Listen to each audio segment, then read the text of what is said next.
Bonsoir à tous, bienvenue sur Grand Lille TV. On fait tout de suite un point sur l'actualité près de chez vous. Et un mot tout d'abord sur vos prévisions météo. Ça s'est rafraîchi aujourd'hui dans la région avec des températures plus douces. Demain, 23 degrés et des précipitations prévues jusqu'à dimanche. La semaine prochaine, le soleil devrait être de retour et les températures devraient remonter. Un manque cruel de moyens humains, voilà ce que dénoncent les pompiers du Nord. Depuis un mois, les soldats du feu sont en grève illimitée. Selon eux, il manque 200 pompiers professionnels dans le Nord et ce sont les citoyens qui pâtissent de cette situation. Les syndicats déplorent un manque de professionnels à bord des engins qui partent sur le terrain et des temps d'intervention trop longs. Ce matin, les pompiers ont mené plusieurs actions. Ils ont tout d'abord bloqué le périphérique de Lille au niveau de l'île Grand Palais dans les deux sens de circulation pour ensuite se rendre dans le centre-ville. À 15h, une délégation a été reçue en préfecture. À l'issue de la réunion, les manifestants ont quitté la place de la République. On écoute tout de suite les revendications d'un des représentants du personnel au micro de nos journalistes. Sur l'île par exemple où on arrive en 5 minutes, s'il n'y a pas de personnel, on va faire venir quelqu'un d'ailleurs qui va arriver après coup au bout de 10, 12, 13, 15 minutes. Or on sait qu'aujourd'hui la meilleure réponse opérationnelle c'est la rapidité d'intervention.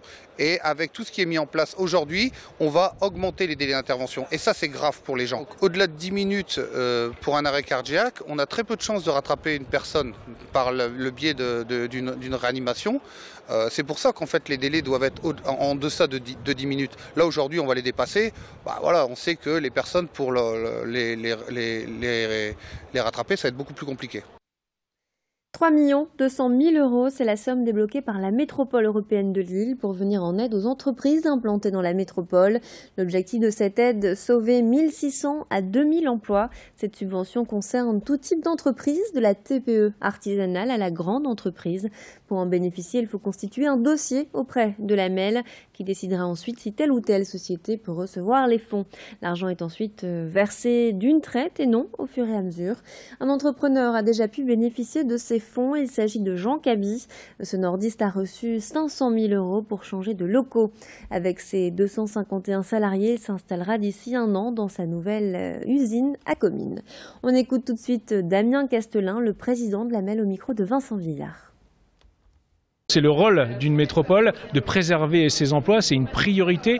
Nous devons faire baisser le taux de chômage sur la métropole. Et donc oui, une enveloppe de 3,2 millions sur 1,7 milliard de budget, c'est une goutte d'eau. Mais quand on voit ici que grâce à cette goutte d'eau, on sort une usine de près de 40 millions d'euros, c'est extrêmement important. Le 18 juin dernier, le représentant de la France Insoumise remportait les élections dans la première circonscription du Nord qui regroupe Lille, Fâche-Tuménil et Los. À 27 ans, Adrien Quatennens devenait député pour la première fois. Le nordiste a décroché sa place à l'Assemblée en devançant son opposant du parti En Marche de 100 voix. Aujourd'hui, le nouveau rôle politique d'Adrien Quatennens se concrétise, accompagné de 17 autres députés de la France Insoumise. Le Lillois fait son entrée dans l'hémicycle. À la veille de sa prise de fonction, Adrien Quatennens assure qu'il participera à toutes les séances dans la mesure du possible.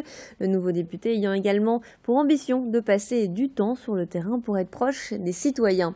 Alexis Tessier a rencontré le jeune député. On écoute. Des appréhensions, non. Une forme d'enthousiasme, c'est sûr, on a envie d'y être. Puis envie de rentrer dans ce grand bain maintenant, parce que c'est vrai que maintenant l'élection ça fait une semaine, donc on a envie de se mettre au travail. On a réglé les détails pour ça cette semaine et maintenant on est prêt à l'installation. Le fait politique numéro 1 de l'élection législative, ça a d'abord et avant tout été l'abstention criante. Donc il faut cesser de croire que le système peut se pérenniser comme ça d'une élection à l'autre.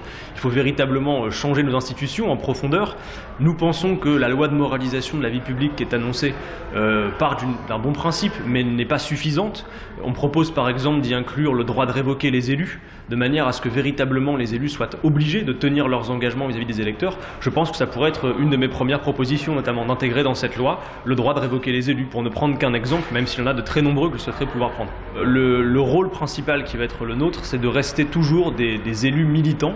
On a vocation à être aussi beaucoup sur le terrain. Bien évidemment, on sera pris par le travail de l'Assemblée une bonne partie de la semaine, mais autant que faire se peut, moi je tiens à être présent ici sur l'île, non seulement pour rencontrer toutes les personnes qui le voudront, mais aussi pour prendre des rendez-vous avec des acteurs présents sur le territoire, dont j'estime qu'ils sont nécessaires à rencontrer et qu'il faut avec eux travailler.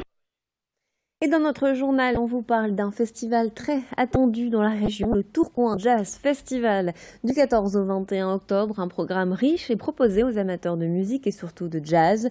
Plusieurs lieux de la métropole se transforment en salle de concert.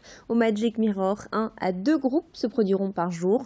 Au théâtre municipal Raymond Devos, vous retrouverez des têtes d'affiche tous les soirs, comme Ben Oncle Soul qui se produira le 17 octobre à 20h, ou encore Kezia Jones le 19 octobre. D'autres concerts sont également prévus aux Maisons Folies, à la médiathèque de Tourcoing ou encore au MUBA.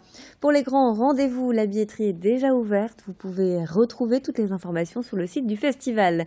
Plus d'explications au micro de Vincent Vieillard. En effet, il y a les grandes soirées du festival, celles qui font l'attraction publique et qui font son rayonnement au-delà des limites de la région. Mais il y a aussi tout le travail de fond que nous faisons pour dénicher de nouveaux talents et pour leur donner de vraies scènes pour s'exprimer. Ça me paraît très important. Voilà, c'est la fin de notre édition. Merci de nous avoir suivis. Tout de suite, vos prévisions météo sur Grand Lille TV. Nous, on se retrouve au prochain quart d'heure. Restez avec nous.